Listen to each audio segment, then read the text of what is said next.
Ecclesiastes 1. The words of the teacher, the son of David, king in Jerusalem. Futile, futile, laments the teacher. Absolutely futile. Everything is futile. What benefit do people get from all the effort which they expend on the earth? A generation comes and a generation goes, but the earth remains the same throughout the ages. The sun rises and the sun sets. It hurries away to a place from which it rises again. The wind goes to the south and circles around to the north. Round and round the wind goes, and on its rounds it returns. All the streams flow into the sea, but the sea is not full, and to the place where the streams flow, there they will flow again. All this monotony is tiresome. No one can bear to describe it. The eye is never satisfied with seeing, nor is the ear ever content with hearing. What exists now is what will be, and what has been done is what will be done. There is nothing truly new on earth. Is there anything about which someone can say, "Look at this, it is new"? It was already done long ago, before our time. No one remembers the former events, nor will anyone remember the events that are yet to happen. They will not be remembered by the future generations. I, the teacher, have been king over Israel in Jerusalem. I decided to carefully and thoroughly examine all that has been accomplished on earth. I concluded God has given people a burdensome task that keeps them occupied. I reflected on everything that is accomplished by man on earth, and I concluded everything he has accomplished is futile, like chasing the wind. What is bent cannot be straightened, and what is missing cannot be supplied. I thought to myself, I've become much wiser than any of my predecessors who ruled over Jerusalem. I've acquired much wisdom and knowledge. So I decided to discern the benefit of wisdom and knowledge over foolish behavior and ideas. However, I concluded that even this endeavor is like trying to chase the wind. For with great wisdom comes great frustration. Whoever increases his knowledge merely increases his heartache. Ecclesiastes 2. I thought to myself, come now, I will try self-indulgent pleasure to see if it is worthwhile. But I found that it is also futile. I said of partying, it is folly, and of self-indulgent pleasure, it accomplishes nothing. I thought deeply about the effects of indulging myself with wine, all the while my mind was guiding me with wisdom, and the effects of behaving foolishly, so that I might discover what is profitable for people to do on earth during the few days of their lives. I increased my possessions, I built houses for myself, I planted vineyards for myself, I designed royal gardens and parks for myself, and I planted all kinds of fruit trees in them. I constructed pools of water for myself to irrigate my grove of flourishing trees. I purchased male and female slaves, and I owned slaves who were born in my house. I also possessed more livestock, both herds and flocks, than any of my predecessors in Jerusalem. I also amassed silver and gold for myself, as well as valuable treasures taken from kingdoms and provinces. I acquired male singers and female singers for myself, and what gives a man sensual delight, a harem of beautiful concubines. So I was far wealthier than all my predecessors in Jerusalem, yet I maintained my objectivity. I did not restrain myself from getting whatever I wanted. I did not deny myself anything that would bring me pleasure. So all my accomplishments gave me joy. This was my reward for all my effort. Yet when I reflected on everything I had accomplished and on all the effort that I had expended to accomplish it, I concluded all these achievements and possessions are ultimately profitless, like chasing the wind. There's nothing gained from them on earth. Next, I decided to consider wisdom as well as foolish behavior and ideas. For what more can the king's successor do than what the king has already done? I realized that wisdom is preferable to folly, just as light is preferable to darkness. The wise man can see where he is going, but the fool walks in darkness. Yet I also realized that the same fate happens to them both. So I thought to myself, the fate of the fool will happen even to me. Then what did I gain by becoming so excessively wise? So I lamented to myself, the benefits of wisdom are ultimately meaningless. For the wise man, like the fool, will not be remembered for very long, because in the days to come both will already have been forgotten. Alas, the wise man dies, just like the fool. So I loathe my life, because what happens on earth seems awful to me. For all the benefits of wisdom are futile, like chasing the wind. So I loathe all the fruit of my effort, for which I work so hard on earth, because I must leave it behind in the hands of my successor. Who knows if he will be a wise man or a fool? Yet he will be master over all the fruit of my labor, for which I worked so wisely on earth. This also is futile. So I began to despair about all the fruit of my labor, for which I worked so hard on earth. For a man may do his work with wisdom, knowledge, and skill. However, he must hand over the fruit of his labor as an inheritance to someone else who did not work for it.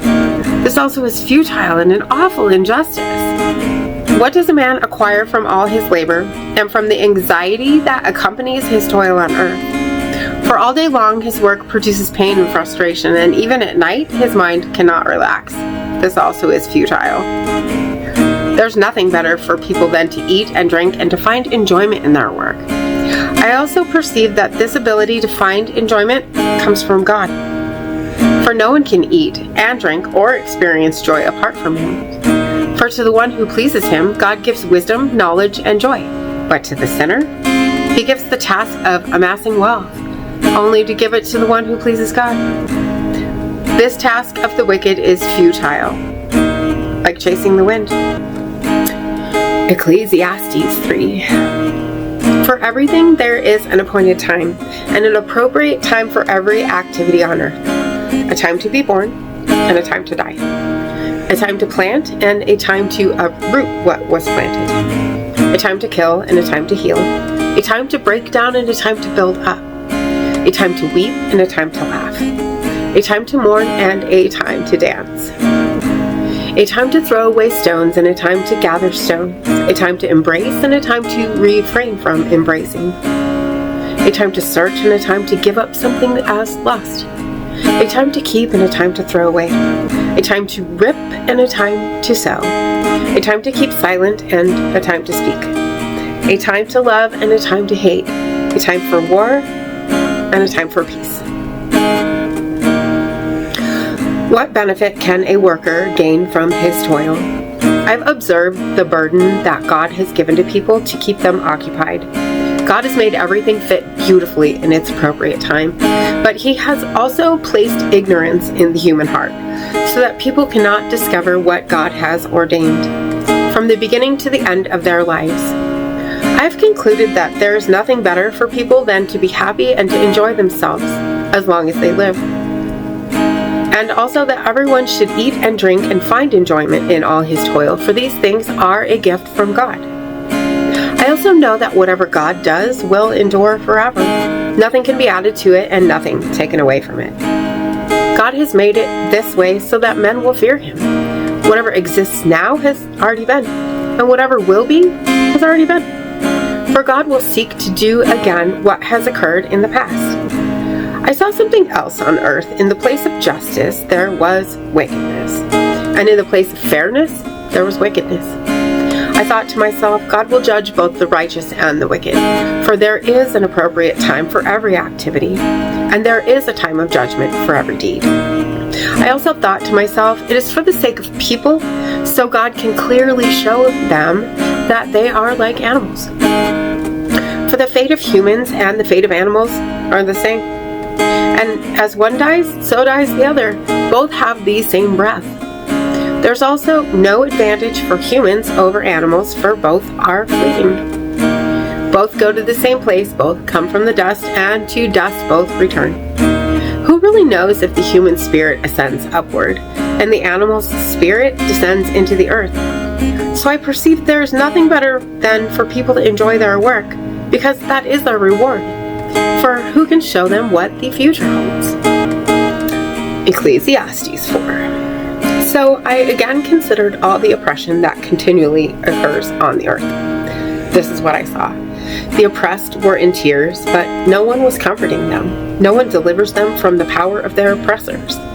So I considered those who are dead and gone more fortunate than those who are still alive.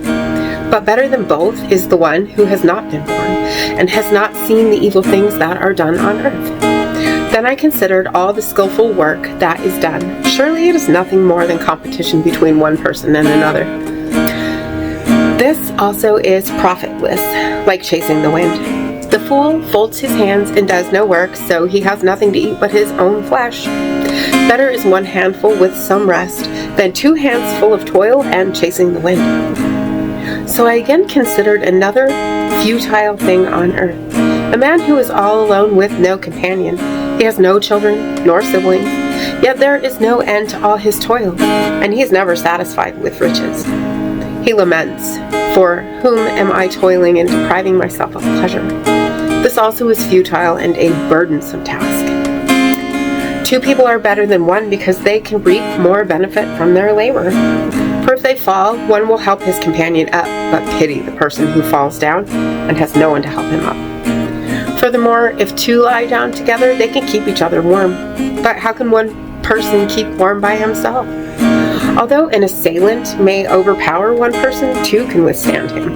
Moreover, a 3-stranded cord is not quickly broken. A poor but wise youth is better than an old and foolish king, who no longer knows how to receive advice.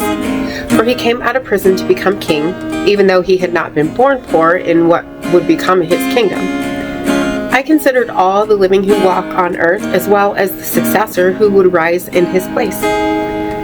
There is no end to all the people, nor to the past generations, yet future generations will not rejoice in him. This also is profitless and like chasing the wind. Ecclesiastes 5. Be careful what you do when you go to the temple of God. Draw near to listen rather than to offer a sacrifice like fools, for they do not realize that they are doing wrong. Do not be rash with your mouth or hasty in your heart to bring up a matter before God, for God is in heaven and you're on earth. Therefore let your words be few. Just as dreams come when there are many cares, so the rash vow of a fool occurs when there are many words. When you make a vow to God, do not delay in paying it. For God takes no pleasure in fools. Pay what you vow. It is better for you not to vow than to vow and not pay it. Do not let your mouth cause you to sin, and do not tell the priest it was a mistake. Why make God angry at you so that he would destroy the work of your hands? Just as there is futility in many dreams, so also in many words. Therefore, fear God. If you see the extortion of the poor or the perversion of justice and fairness in the government, do not be astonished by the matter, for the high official is watched by a higher official, and there are higher ones over them.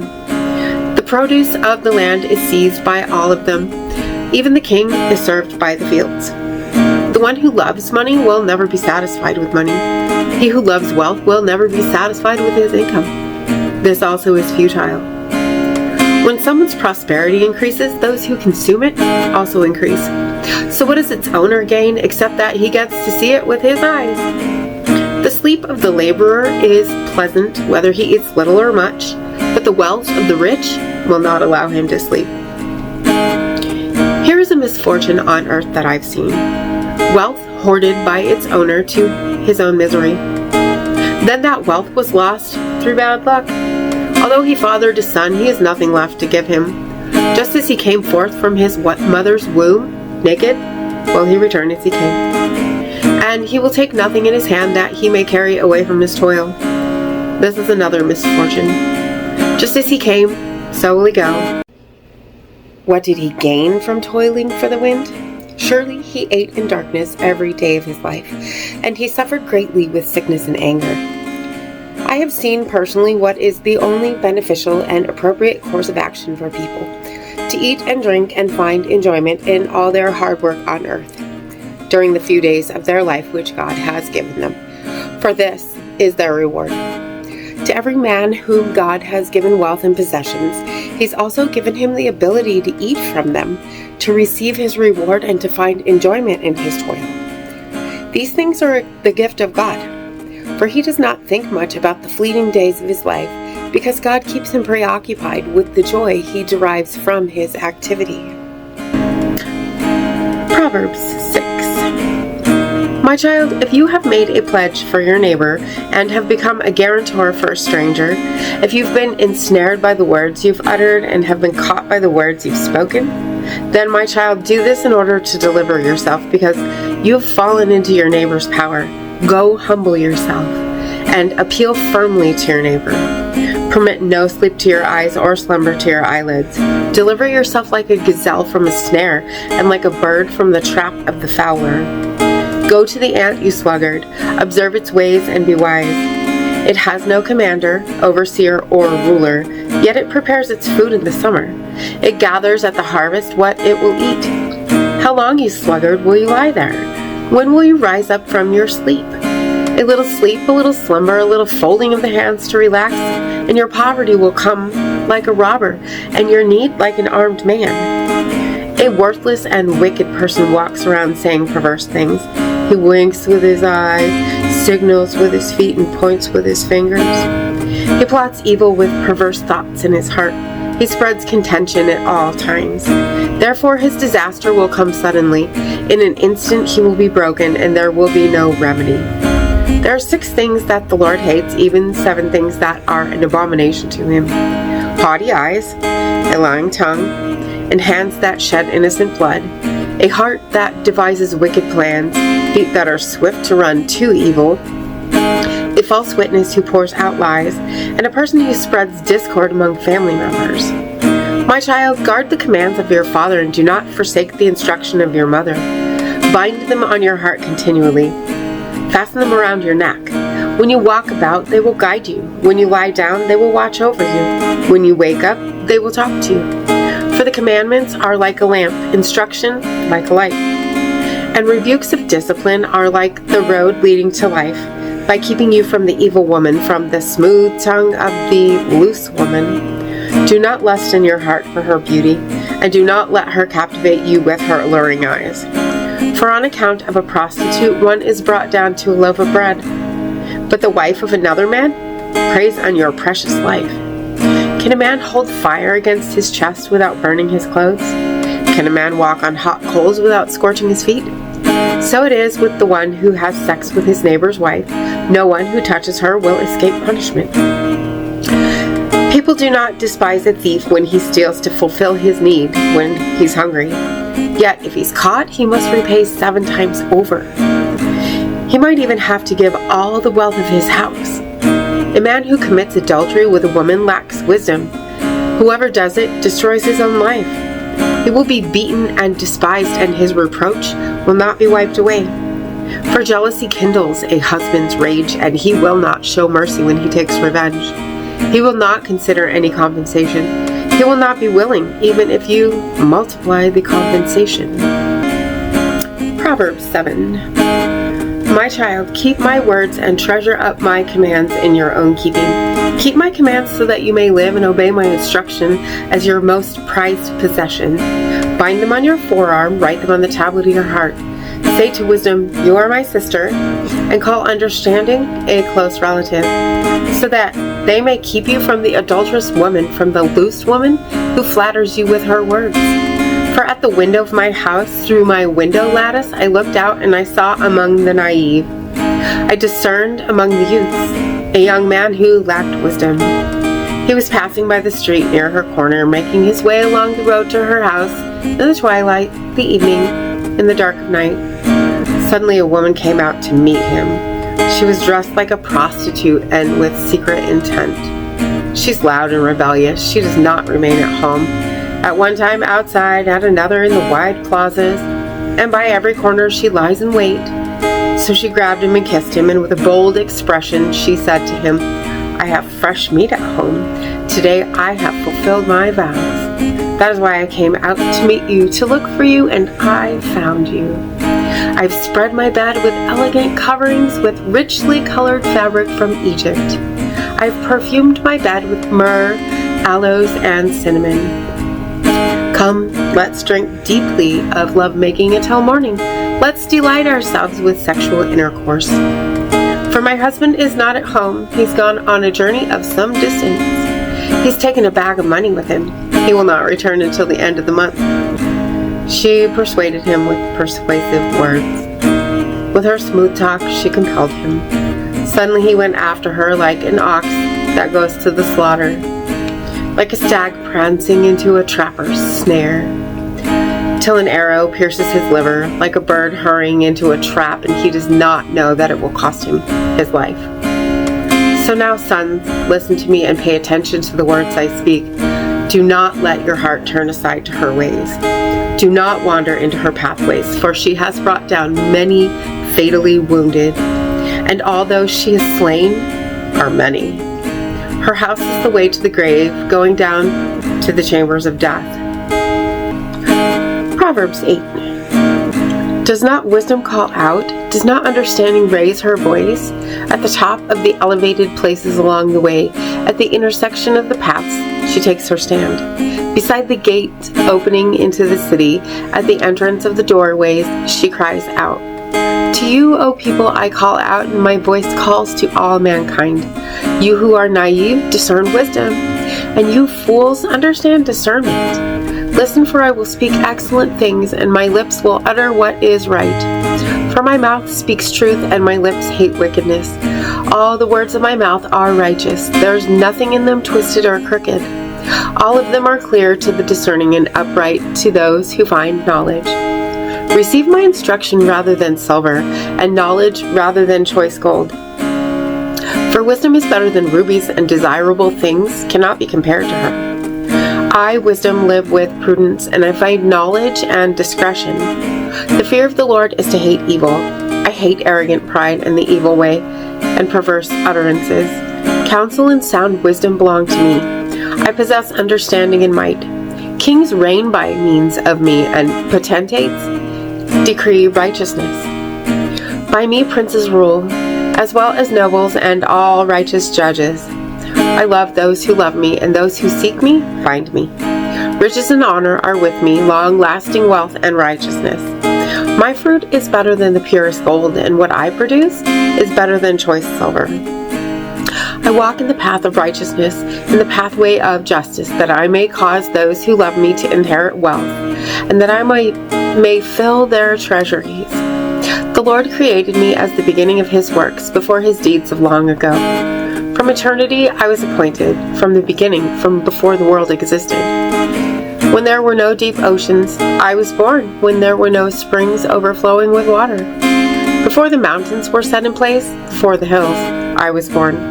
Before he made the earth and its fields, or the beginning of the dust of the world. When he established the heavens, I was there.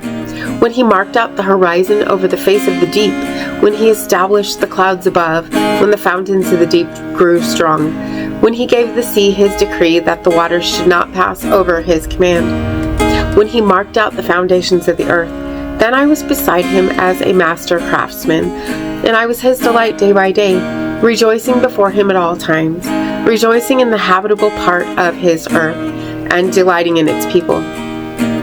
So now, children, listen to me. Blessed are those who keep my ways. Listen to my instructions so that you may be wise and do not neglect it.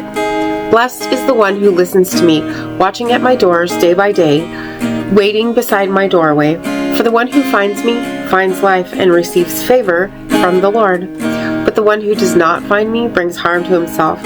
All who hate me love death. Proverbs 9. Wisdom has built her house. She has carved out its 7 pillars. She has prepared her meat. She has mixed her wine. She also has arranged her table. She has sent out her female servants. She calls out on the highest places of the city. Whoever is naive, let him turn in here, she says to those who lack understanding. Come eat some of my food and drink some of the wine I have mixed. Abandon your foolish ways so that you may live and proceed in the way of understanding. Whoever corrects a mocker is asking for insult. Whoever reproves a wicked person receives abuse. Do not reprove a mocker or he will hate you. Reprove a wise person and he will love you. Give instruction to a wise person and he will become wiser still. Teach a righteous person and he will add to his learning. The beginning of wisdom is to fear the Lord, and acknowledging the Holy One is understanding. For because of me, your days will be many, and your years will be added to your life. If you are wise to your own advantage. But if you're a mocker, you alone must bear it. The woman called Folly is brash. She is naive and does not know anything. So she sits at the door of her house. on a seat at the highest point of the city, calling out to those who are passing by her in the way, who go straight on their way. Whoever is simple, let him turn in here, she says to those who lack understanding. Stolen waters are sweet, and food obtained in secret is pleasant. But they do not realize that the dead are there, that her guests are in the depths of the grave. Proverbs 10. The Proverbs of Solomon. A wise child makes a father rejoice, but a foolish child is a grief to his mother. Treasures gained by wickedness do not profit, but righteousness delivers from mortal danger. The Lord satisfies the appetite of the righteous, but he thwarts the craving of the wicked. The one who is lazy becomes poor, but the one who works diligently becomes wealthy.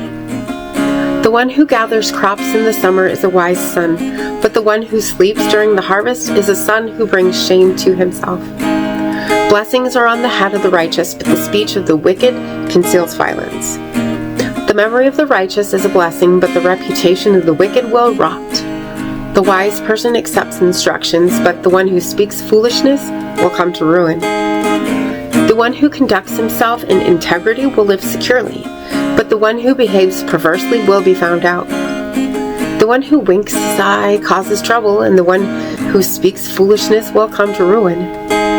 The teaching of the righteous is a fountain of life, but the speech of the wicked conceals violence. Hatred stirs up dissension, but love covers all transgressions. Wisdom is found in the words of the discerning person, but the one who lacks wisdom will be disciplined. Those who are wise store up knowledge, but foolish speech leads to imminent destruction. The wealth of a rich person is like a fortified city, but the poor are brought to ruin by their poverty.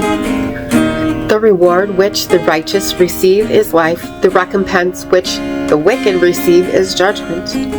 The one who heeds instruction is one on the way to life, but the one who rejects rebuke goes astray. The one who conceals hatred utters lies, and the one who spreads slander is certainly a fool. When words abound, transgression is inevitable, but the one who restrains his words is wise. What the righteous say is like the best silver, but what the wicked think is of little value. The teaching of the righteous feeds many, but fools die for lack of wisdom. The blessing from the Lord makes a person rich, and he adds no sorrow to it. Carrying out a wicked scheme is enjoyable to a fool, and so is wisdom for the one who has discernment.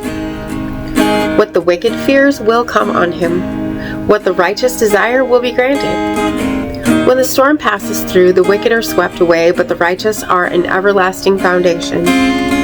Like vinegar to the teeth and like smoke to the eyes, so is the sluggard to those who send him. Fearing the Lord prolongs life, but the lifespan of the wicked will be shortened. The hope of the righteous is joy, but the expectation of the wicked will remain unfulfilled. The way of the Lord is like a stronghold for the upright, but it is destruction to evildoers. The righteous person will never be moved, but the wicked will not inhabit the land. The speech of the righteous bears the fruit of wisdom, but the one who speaks perversion will be destroyed. The lips of the righteous know what is pleasing, but the speech of the wicked is perverse. Proverbs 11. The Lord abhors dishonest scales, but an accurate weight is his delight. When pride comes, then comes disgrace, but with humility comes wisdom. The integrity of the upright guides them, but the crookedness of unfaithful destroys them. Wealth does not profit in the day of wrath, but righteousness delivers from mortal danger. The righteousness of the blameless will make straight their way, but the wicked person will fall by his own wickedness. The righteousness of the upright will deliver them, but the faithless will be captured by their own desires. When a wicked person dies, his expectation perishes, and the hope of his strength perishes. The righteous person is delivered out of trouble, and the wicked turns up in his stead. With his speech, the godless person destroys his neighbor, but by knowledge the righteous will be delivered. When the righteous do well, the city rejoices. When the wicked perish, there is joy. A city is exalted by the blessing provided from the upright, but it is destroyed by the counsel of the wicked. The one who denounces his neighbor lacks wisdom, but the one who has discernment keeps silent. The one who goes about slandering others reveals secrets, but the one who is trustworthy conceals a matter. When there is no guidance, a nation falls, but there is success in abundance of counselors. The one who puts up security for a stranger will surely have trouble, but whoever avoids shaking hands will be secure. A generous woman gains honor, and a ruthless man seizes wealth. A kind person benefits himself, but a cruel person brings himself trouble. The wicked person earns deceitful wages, but the one who sows righteousness reaps a genuine reward. True righteousness leads to life, but the one who pursues evil pursues it to his own death. The Lord abhors those who are perverse in heart, but those who are blameless in their ways are his delight. Be assured that the evil person will certainly be punished, but the descendants of the righteous will not suffer unjust judgment. Like a gold ring in a pig's snout is a beautiful woman who rejects discretion. What the righteous desire leads only to good, but what the wicked hope for leads to wrath. One person is generous and yet grows more wealthy, but another withholds more than he should and comes to poverty. A generous person will be enriched, and the one who provides water for others will himself be satisfied. People will curse the one who withholds grain, but they will praise the one who sells it. The one who diligently seeks good seeks favor, but the one who searches for evil, it will come to him. The one who trusts in his riches will fall, but the righteous will flourish like a green leaf. The one who troubles his family will inherit nothing, and the fool will be a servant to the wise person. The fruit of the righteous is like a tree producing life, and the one who wins souls is wise. If the righteous are recompensed on earth, how much more the wicked sinner? Ecclesiastes 12. So, remember your Creator in the days of your youth, before the difficult days come and the years draw near when you will say, I have no pleasure in them. Before the sun and the light of the moon and the stars grow dark, and the clouds disappear after the rain, when those who keep watch over the house begin to tremble, and the virile men begin to stoop over, and the grinders begin to cease because they grow few, and those who look through the windows grow dim, and the doors along the street are shut. When the sound of the grinding mill grows low, and one is awakened by the sound of a bird, and all their songs grow faint, and they're afraid of heights and the dangers in the street. The almond blossoms grow white, and the grasshopper drags itself along, and the caperberry shrivels up. Because man goes to his eternal home, and the mourners go about in the streets. Before the silver cord is removed, or the golden bowl is broken, or the pitcher is shattered at the well, or the water wheel is broken at the cistern, and the dust returns to the earth as it was, and the life's breath returns to God who gave it. Absolutely futile, laments the teacher. All of these things are futile. Not only was the teacher wise, but he also taught knowledge to the people. He carefully evaluated and arranged many proverbs. The teacher sought to find delightful words and to write accurately truthful sayings. The words of the sages are like prods, and the collected sayings are like firmly fixed nails. They're given by one shepherd. Be warned, my son, of anything in addition to them. There's no end to the making of many books, and much study is exhausting to the body. Having heard everything, I've reached this conclusion. Fear God and keep his commandments, because this is the whole duty of man. For God will evaluate every deed, including every secret thing, whether good or evil.